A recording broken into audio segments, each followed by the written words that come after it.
Hello, divine creations, divine marvels, children of God. I just had a major breakthrough on this path. Bruno Groening refused to listen to people talking about their illness, talking about their problems. And, I just bumped into someone who, this person's living on the streets, and it's someone who I've taught how to tune in, and they really feel the energy and love it. And last time I crossed paths with them, they just told me about all these negative things that had happened to them and all these illnesses. And I just walked away feeling really yucky. And we just crossed paths again. And we had a really sweet conversation. And then the conversation shifted. And she started, she pointed to her scar, a scar that she had, and started to tell me the exact same thing that she had told me last time. And I interrupted her and I said, "Pardon, I'm not available to talk about the illness." I think maybe more accurately, I could have said, "I'm not available to listen about the illness." And I said, "But I am available to talk about healing it."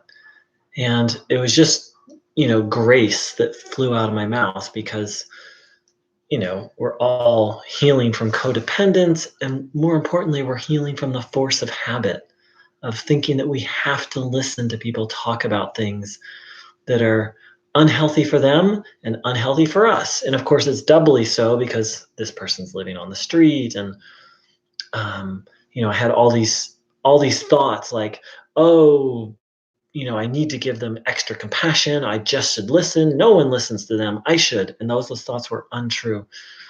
And she looked at me, and after I said that, she looked at me and she smiled and she said, "Yes, yeah, let's focus on the healing." And I said, it's kind of interesting, but every thought and every word is a prayer. And she's like, "Yeah, I really want to heal." I'm like, "Well, let's just focus on that and let's talk about that." And she was so happy. Inwardly, I was like kind of shaking a little bit in fear of like, this person's going to flip out, they're going to be angry. But all of those things were lies. And if the person was angry and did flip out, then I would rather have that than take in evil. You know, there's a way in which, people can talk about their problems and it's not draining. When someone's coming from their heart and they really, but there's also a way, and I do it too, in which we can talk about our problems where it's just strengthening the problem or strengthening the illness, especially with illness. So we're human beings. Sometimes, there's a complicated situation, a relationship thing. I was just listening to the other day to someone talk about a complicated situation with their a housemaid, and that's very different than just because she was wanting a solution. She was wanting to find. That's very different than just like in this case. This was something that had happened weeks ago, and that's one of our worst habits as human beings. Is like we just keep puking up negativity, thinking that somehow that'll be helpful.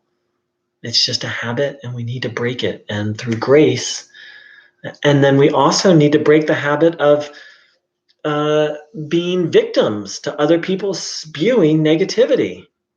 And today, through grace and effort, I was able to break that, a major breakthrough. And both of us walked away feeling uplifted. So there's a way to be gentle and firm, and there's a way to set boundaries and that really nourish both people. Thanks so much for listening.